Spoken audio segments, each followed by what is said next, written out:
यत्र नार्यस्तु पूज्यन्ते रमन्ते तत्र देवता। अर्थात जहाँ नारियों की पूजा की जाती है, उन्हें सम्मान दिया जाता है, उस स्थान पर देवता भी निवास करते हैं। इस उक्ति के साथ, इस सूक्ति के साथ हम आज की अपनी कक्षा को आरंभ करेंगे। आज मैं आपको बताना चाहती हूँ स्त्री शिक्षा के बारे में। हमारे अति प्राचीन समय में एक से एक विदुषी के बारे में हमने सुना। उसके पश्चात मध्यकाल के समय स्त्री शिक्षा पर रोक लग गई और विभिन्न कारणों से स्त्रियों को शिक्षा से रोका जाने लगा। अनेक प्रतिबंध उन पर लगाए जाने लगे और उन्हें शिक्षा से वंचित किया जाने लगा। लेकिन फिर भी बहुत सी ऐसे स्त्रियां हुई, बहुत से ऐसे उदाहरण हमारे इतिहास में भरे पड़े हैं जहां स्त्रियों ने इन सब रूढ़ियों को, अंधविश्वासों को और मान्यताओं को छोड़कर, त्याग कर अपने बल पर आगे बढ़कर शिक्षा को प्राप्त किया और इस क्षेत्र में न केवल अपना नाम किया, अपितु दूसरी स्त्रियों के लिए भी वे एक उदाहरण बन गई। ऐसी ही एक स्त्री रमाबाई के बारे में आज हम अपने इस पाठ में पढ़ेंगे और इस पाठ को पढ़ते हुए इसके अनुवाद को समझकर हम स्त्री शिक्षा में उनके द्वारा किए गए योगदान को समझेंगे। इस पाठ को पढ़ने से पहले आवश्यक है कि हम इस पाठ में आए कुछ कठिन शब्दों को समझ लें, उनके अर्थ समझ लें, जिससे कि हमें इस पाठ को पढ़ने में आसानी हो और हम उन शब्दों का सही प्रकार से उच्चारण भी कर सकें। आप अपनी पुस्तक के पेज नंबर 26 को देखें, 26 को देखें और इन शब्दों को बड़े ध्यान से देखें। पहला शब्द परित्यज्य, परित्यज्य अर्थात छोड़कर, अध्यापक अर्थात पढ़ाया, प्रतारणाम अर्थात ताड़ना, परेशान करना, असहत सहन किया, ये भूतकाल से संबंधित है, असहत।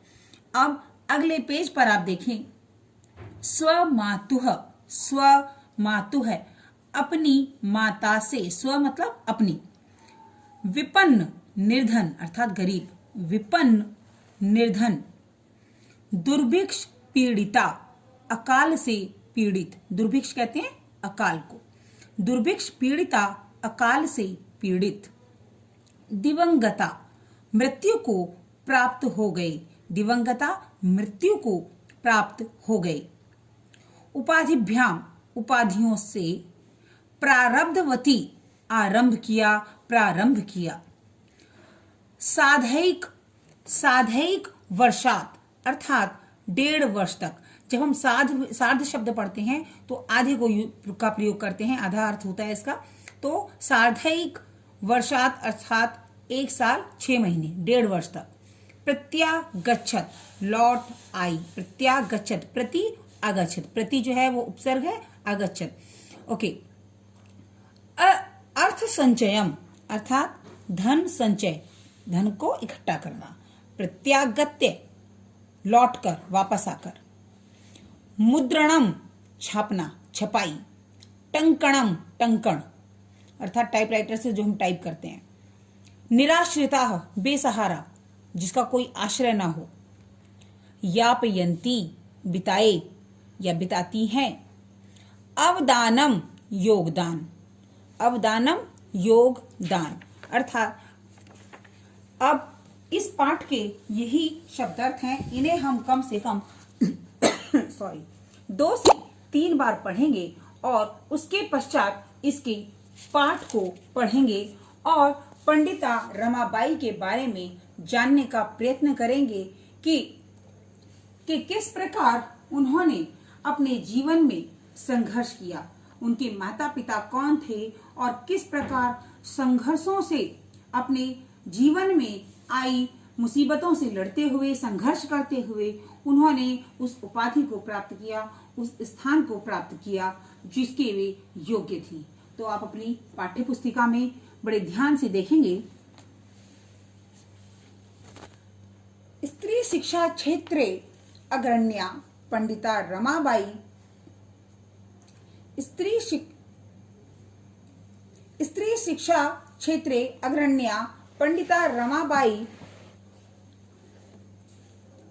1858 तमे ख्रीष्टाब्दे जन्म अलभत। स्त्री शिक्षा के क्षेत्र में अग्रणी यानी कि सबसे आगे पंडिता रमाबाई का जन्म 1858 में हुआ। तस्य पिता अनंत शास्त्री डोंगरे, माता च लक्ष्मीबाई आस्ताम। उनके पिता अनंत शास्त्री डोंगरे और माता लक्ष्मीबाई थी। तस्मिन् काले स्त्री शिक्षाया स्थिति चिंतनीया आसीत्। उस समय स्त्री शिक्षा की दशा सोचनीय थी, चिंतनीय सोचनीय। स्त्रीणां कृते संस्कृत शिक्षणं प्रायः प्रचलितम नासीत्। स्त्रीणां कृते कि स्त्रियों के लिए संस्कृत का शिक्षण प्रायः प्रचलित नहीं था, अर्थात उस समय जो है स्त्रियों को संस्कृत की शिक्षा नहीं दी जाती थी। किंतु डोंगरे रूढ़िबद्धां धारणां परित्यज्य स्वपत्नीं संस्कृत अध्यापयत्। लेकिन पंडित डोंगरे ने, अनंत शास्त्री जो डोंगरे थे, उन्होंने पुरानी परंपराओं में बंधी इस सोच को त्याग कर अपनी पत्नी को संस्कृत पढ़ाई। कहने का तात्पर्य आपको समझ आ गया होगा कि रमाबाई के पिता ने उनकी माता को संस्कृत पढ़ने के लिए प्रेरित किया और उन्हें पढ़ाया।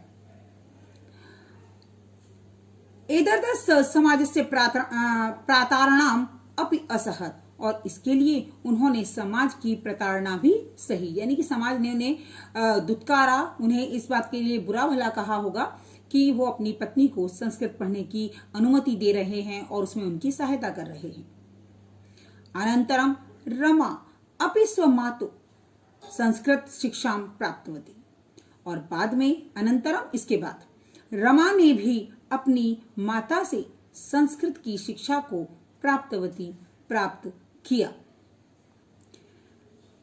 इस पैराग्राफ के अंतर्गत आपको समझ आया होगा कि जो श्रीमती रमाबाई थी, उनके पिता श्री अनंत शास्त्री डोंगरे थे और उनकी जो माता थी उनका नाम लक्ष्मीबाई था, और उनके जन्म के समय संस्कृत की शिक्षा जो है वो स्त्रियों को नहीं दी जाती थी, लेकिन उनके पिता ने समाज के विरुद्ध होकर अपनी पत्नी को संस्कृत की शिक्षा दिलाई, और उसका असर ये हुआ कि उनकी पत्नी से, रमा ने अर्थात अपनी माता से जो है संस्कृत की शिक्षा को प्राप्त किया। अब आप आगे देखें अगला पैराग्राफ।